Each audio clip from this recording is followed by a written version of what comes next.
자, 이번 시간 우리 59번 도시 및 주거 환경 정비법부터 같이 보시겠습니다. 자, 우리 59번 정비 사업 시행에 관한 설명으로 옳은 거 찾기인데요. 1번 조합 정관에는 정비 구역 위치 및 면적이 포함되어야 한다. 이건 극히 당연하죠. 그렇죠? 어디서 하는지를 갖다가 당연히 정관에 써놔야 되니까 1번이 바로 정답으로 옳은 겁니다. 2번은요. 조합 설립 인가 후 시장 군수 등이 토지주택공사 등을 사업 시행자로 지정 고시한 때는 그 고시일에 조합 설립 인가가 취소된 것으로 본다. 틀렸죠. 그 고시일 다음 날입니다. 항상 도시개발법하고 정비법에서는 다음 날이 들어가는 것을 빼고 내는 문제가 하나씩 나온다 그랬죠. 바로 이거네요. 다음 날이죠. 2번 틀렸고요.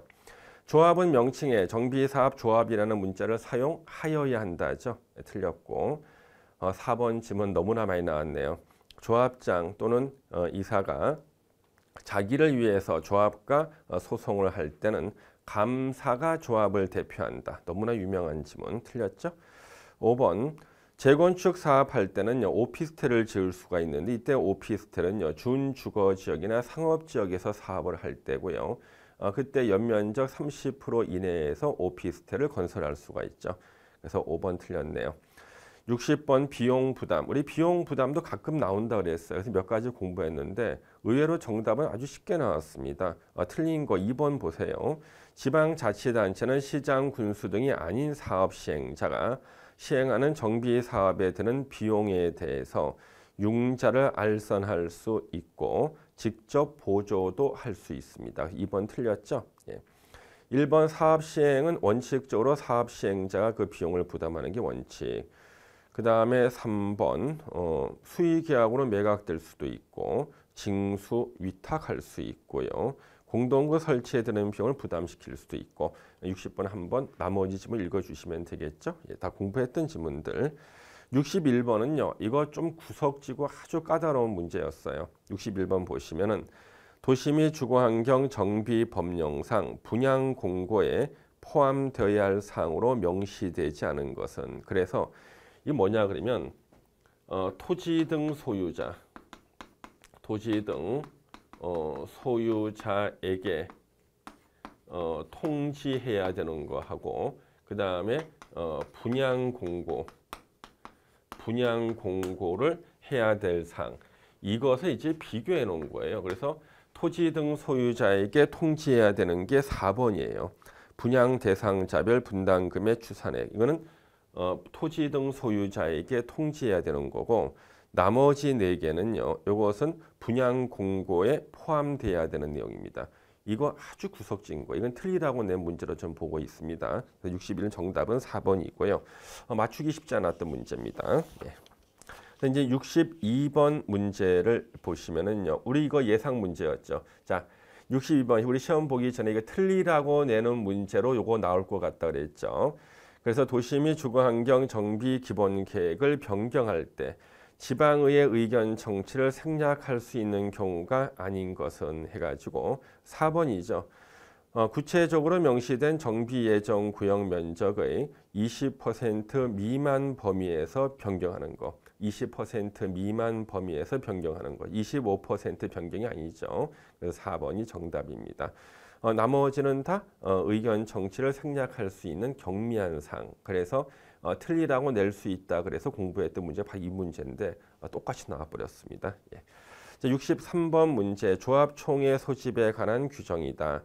가로에 들어갈 숫자를 바르게 나열한 것은 정관 기재 사항 중 조합 임원의 권리 의무, 보수, 선임 방법, 변경 및 해임에 관한 사항을 변경하기 위한 총회의 경우는 조합원 10분의 1 이상 요구로 조합장이 소집한다.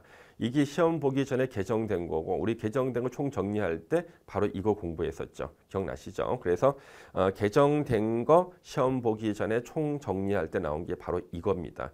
예, 이게 10분의 1 들어간 거죠. 바로 시험에 나왔습니다. 총회를 소집하려는 자는 총회가 개최되기 7일 전까지 통지를 해줘야 되죠. 정답 4번이 되겠네요. 자, 64번 문제. 정비 기본 계획 수립 및 정비 구역 지정에 관한 설명으로 틀린 거 찾기. 이거는 너무 쉽게 문제 나왔어요. 보세요. 5번. 정비 구역에서 이동이 쉽지 아니하는 물건을 1개월 이상 적치하기 위해서 물건 적치 1개월 이상 물건 적치죠. 14일이 아니죠. 1개월 이상 시장 군수 등의 허가를 받아야 된다. 5번이 틀려서 정답이고요. 나머지 4개의 지문. 자, 1번 14일 이상 주민 공람, 2번 열람, 그 다음에 3번 지문 너무나 많이 봤었죠. 진입로 지역과 인접 지역 포함해서 정비구역 지정할 수 있고, 그 다음에 우리 4번 지문 이거 봄에 개정돼 가지고 열심히 공부했고요. 이거 나온다 그랬죠.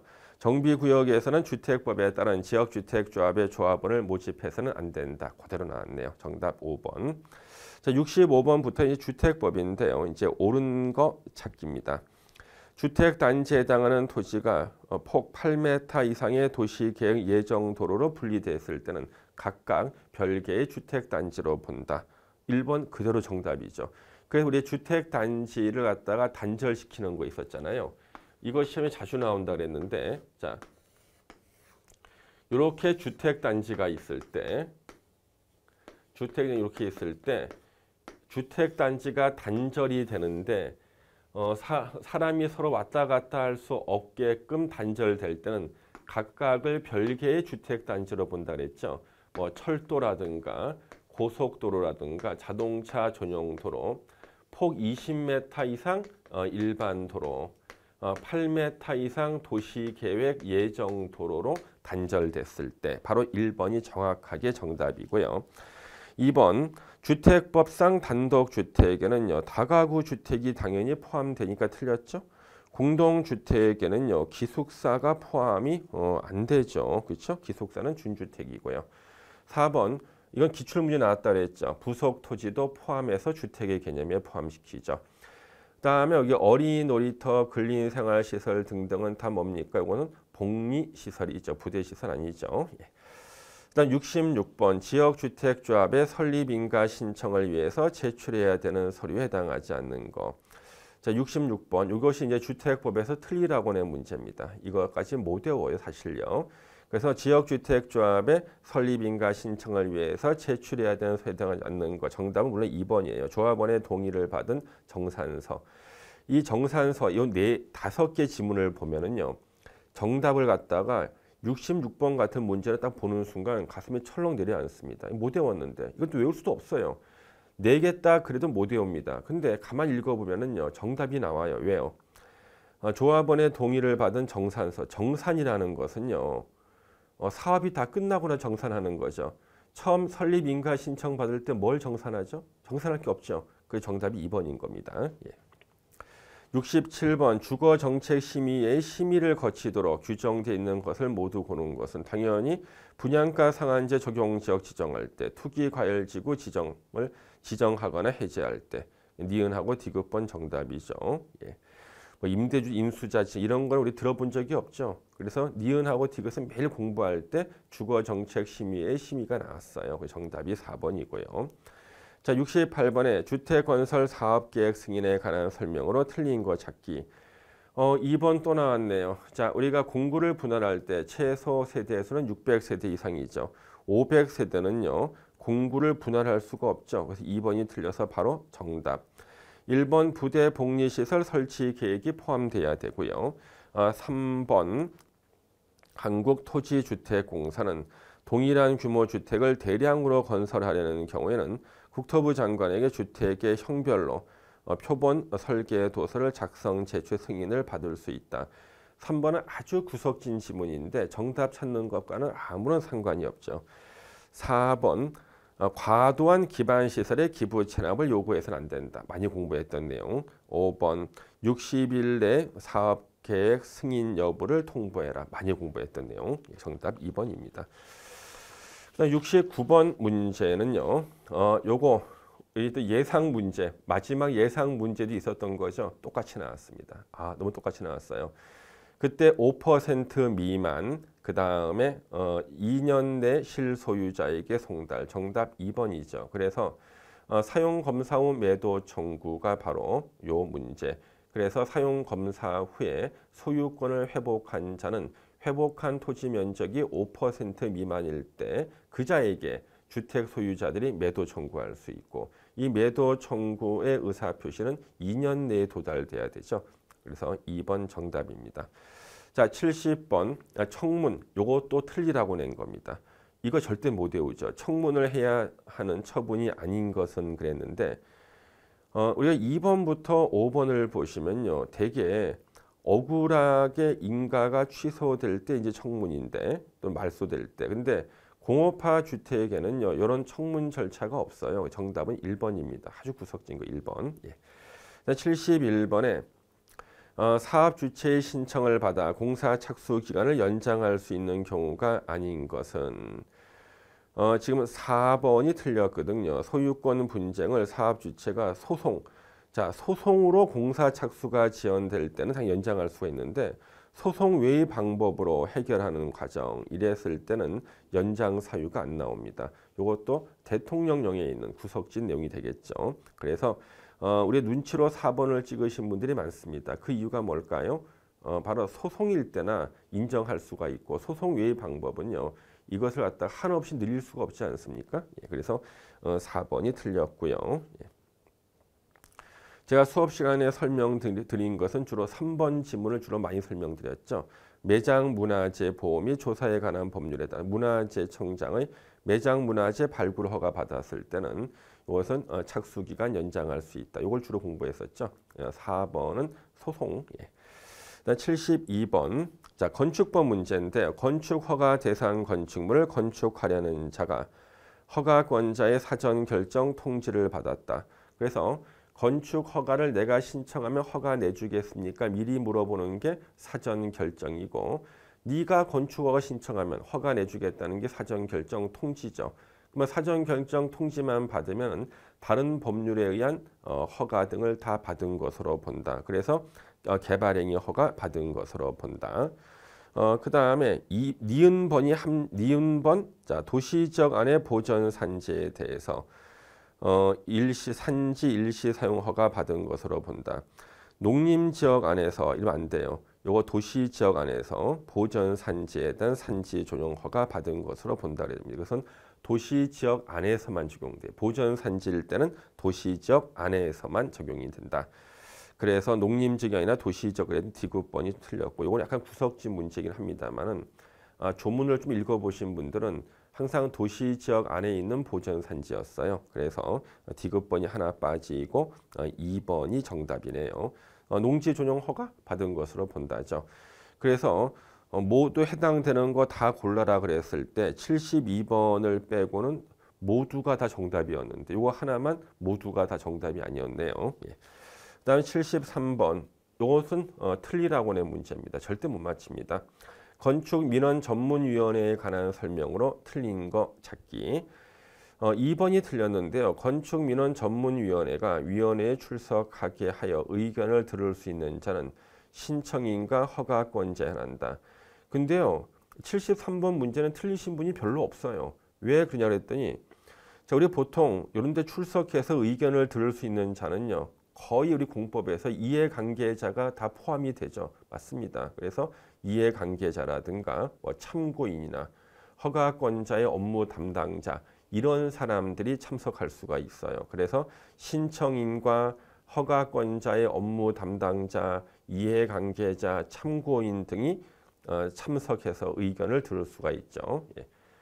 그래서 출석하기 위해서 의견을 들을 수 있는 자는 하여튼 이해관계자는 당연히 들어가야 되기 때문에 여러분들이 이 문제 보셨을 때도 2번은 틀렸겠구나 이렇게 해서 2번을 맞추라는 문제고요.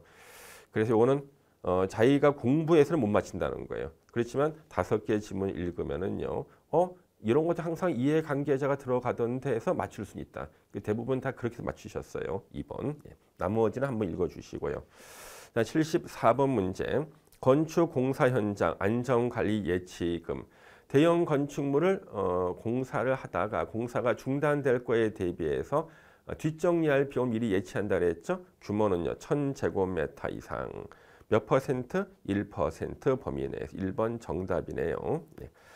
75번 요거 틀리라고 낸 문제죠. 건축법령상 국가가 소유한 대지 지상 여유 공간에 구분 지상권을 설정해서 시설을 설치하려는 경우 허가권자, 구분지상권자를 건축주로 보고 구분지상권이 설정된 부분을 대지로 봐서 건축 허가를 할 수 있는 시설에 해당하는 거. 요거 4번의 공연장인데요. 자, 우리 유스, 호스텔, 다중생활시설, 노래연습장 다 오피스도 안 됩니다. 4번인데 요거는 틀리라고 낸 문제입니다. 다시 출제되기가 쉽지 않은 문제죠.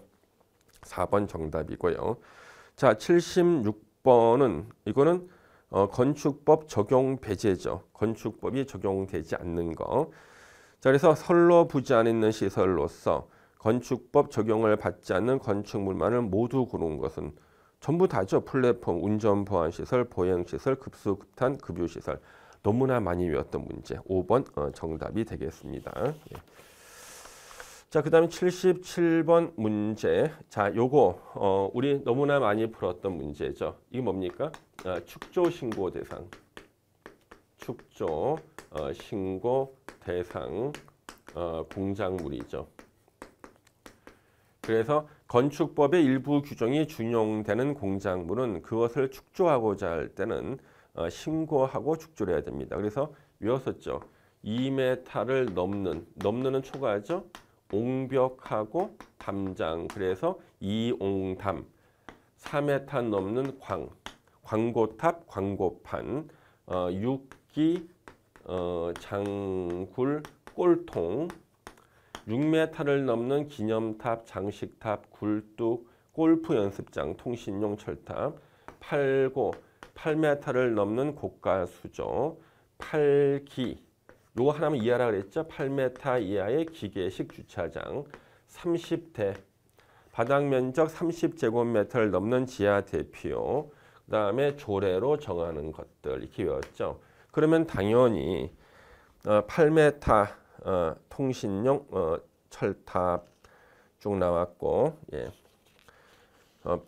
8m 통신 철탑은요. 6기 장굴 꼴통 6m 넘는 거니까 8m 해당이 되죠. 이옹담 2m 넘는 거니까 4m 옹벽 해당이 되죠. 6기 장굴 꼴통 굴뚝 6m 넘는 8m니까 되죠. 30대 30제곱미터를 넘는 지하 대표 40대죠. 높이 4m의 장식탑 안 되죠. 왜요? 장식탑 6m를 넘는 장식탑이죠. 이거 정답 5번이 되겠네요. 예. 자, 78번 건축법령상 결합건축을 하고자 하는 건축주가 건축허가 신청할 때 결합건축협정서에 명시해야 하는 사항이 아닌 것은 역시 이것도 틀리라고 냈던 문제입니다. 예. 정답 3번인데요. 결합건축협정서를 체결하는 자가 법인일 경우 지방세 납세증명서. 아무리 우리가 공부를 안 한다 그래도 사실 이런 것까지 내라고 하지 않겠죠. 정답 3번이고요. 이런 문제는 또 내기는 힘들습니다. 예, 난이도 조절용 문제라고 보시면 되겠고요. 자, 79번 농지에 해당하는 것만을 모두 고른 것은 기억번 대통령령으로 정하는 다년생 식물 재배지로 실제로 이용되는 토지. 요거는 당연히 농지죠. 그렇죠? 다년생 식물 재배지나 경작지 농지고 관상용 수목의 묘목을 조경 목적으로 식재했다. 이건 농지가 아니죠. 그렇죠? 예. 조경 목적이니까. 그래서 관상용 수목의 묘목을 조경 목적으로 식재했습니다. 예. 이것은 농지가 아니고 디귿번 지목이 답이고 농작물 경작지로 실제로 이용되는 토지의 개량시설. 자, 우리 생산시설 부지, 개량시설 부지도 농지라 그랬잖아요. 디귿번 농지가 되네. 정답 3번이 되겠습니다. 자, 80번 농지법령상 농지의 소유자가 소유 농지를 위탁 경영할 수 없는 경우만을 모두 고른 것은 위탁 경영 무수하게 많은 문제를 풀었습니다. 딱 보는 순간 자, 거기 니은번에 6개월간 하고 대한민국 전역 국내는 안 되죠. 3개월 이상 국외 여행 그럴 때 위탁 경영할 수 있죠. 그래서 니은번 틀렸을 테고 선거에 따른 공직 침해로 작용할 수 없는 경우. 자, 요거 당연히 요거는 위탁 경영이 가능한 경우죠. 과수를 가지치기, 열매 속기 등등 1년 중 4주간은 직접 종사. 위탁 경영에서요. 4주간 이런 말 절대 안 들어보셨죠. 그러니까 안 되는 거예요. 그래서 기억번호 없는 것을 넣어 놓은 거고 니은번은 3개월 이상 국외 여행이니까 틀렸고 선거에 따른 공직 취임으로 작용할 수 없는 경우. 자, 요거는 당연히 위탁경영 되죠. 그러니까 기억하고 니은은 위탁경이 안 되는 거죠. 정답 3번이 되겠습니다. 자, 그래서 우리가 4개 이상 지문이 나왔을 때는요. 거의 대부분 4개 이상 지문이 나오고 박스 안에 이 중에서 다 오는 것은 뭐에 해당되는 것을 골라라 그랬을 때는 거의 다가 되는 확률이 70%고요. 이렇게 지금 79번이나 80번처럼 이렇게 3개가 나왔을 때는요. 3개 다가 되는 확률은 별로 없습니다. 그래서 우리 앞에 보시면은 한 4개 정도 지문 나왔을 때는 거의 다가 되는 확률이 높아요. 근데 3개가 나왔을 때는 거의 다 전부 해당되는 일은 많지가 않습니다. 보통 하나 정도는 빠지는 것이 일반적이죠. 그것도 이제 출제하시는 교수님들의 하나의 성향인데요. 그런 것도 좀 참고하시면 도움이 되겠습니다. 자, 이제 30회 공인중개사 부동산 공법 문제를 좀 풀어보셨습니다만은 만약에 처음 공부하시는 분이라면요. 여기서 제가 자주 나오고 우리가 많이 풀어봤다는 문제 있죠. 이런 문제를 갖다가 또 공부를 하셔야 돼요. 그 다음에 제가 이것은 틀리라고 낸 문제입니다. 이런 문제들은요. 다음에 또 나오기가 거의 불가능합니다. 그래서 여러분들 지금 새롭게 30일의 시험을 준비하시는 분은요. 이 문제 풀이를 먼저 보면 무슨 말인지 하나도 모를 것 같아요. 그러면 공부를 좀 하고 나서 다시 요 기출문제 해설을 들으시면 아 무슨 말인지 알겠다. 그런데 제가 자주 나온다, 중요하다, 우리 매일 풀어봤다 이런 것들은 진짜 자주 나오는 것들이고요. 이것만 맞추면은요 한 80점 맞아요. 예. 그리고 이거는 난이도 조절형 문제고 틀리다고 내는 문제입니다. 그런 것은 그런 것들 가지고 말이죠. 뭐 몇 날 며칠 씨름하거나 고민하실 필요가 없어요. 그런 것들은 다른 거 공부 다 하고 나면은요. 그것은 또 찍을 수 있는 능력도 생기고요. 그런 것들은 더 이상 공부할 수가 할 게 없다. 그럴 때 보시면 되는 겁니다. 그래서 좀 강약을 살려서 공부하시면 되고요. 이렇게 우리 기출문제 풀이를 하는 것은요. 우리 합격하신 분들은 기출문제 보실 필요 없죠. 합격하셨으니까 앞으로 공부하실 분들이 주로 이 기출문제 해설 강의 들으시겠는데요. 어떻게 듣느냐 제가 설명드렸죠. 자주 나오고 그 다음에 반복 출제되고 이런 것들 중심으로 공부하시면 좋겠습니다. 자, 새롭게 공부 시작하시는 분들 공법만큼은요. 기초부터 차근차근 공부하시면 딱 1년 공부하시면요. 좋은 성적 합격할 수 있습니다. 저하고 같이 공부를 하시고요. 그 다음에 여러분들 혹시나 새롭게 공부하시는 분들 필요하시다 그러면요. 제가 카페가 있어요. 그래서 박종철의 부동산 이야기라고요.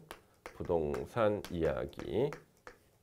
요 카페가 다음에도 있고요. 네이버에도 있습니다. 여기에 들어와서 일단 회원 가입을 하시면은 올해 시험 대비해서 제가 공지에 올려놓은 자료가 있어요. 그래서 자료를 갖다가 물론 앞으로 최신 자료 올려놓겠지만 일단 처음 공부하시는 분은 이 자료를 좀 다운받아서 먼저 보시는 것도 괜찮겠습니다. 그리고 유튜브가 또 있어요. 유튜브죠. 유튜브에 박종철의 부동산 TV가 있는데요. 여기 이제 부동산 관련해서 제가 동영상을 이제 올려놓습니다. 그래서 부동산 TV 요거 구독 하시면 좋겠습니다. 자, 그래서 이제 처음 공부 시작하시는 분들이 있잖아요. 기초부터 차근차근 하시면은 좋은 결과 있겠습니다. 자, 수고하셨습니다. 감사합니다.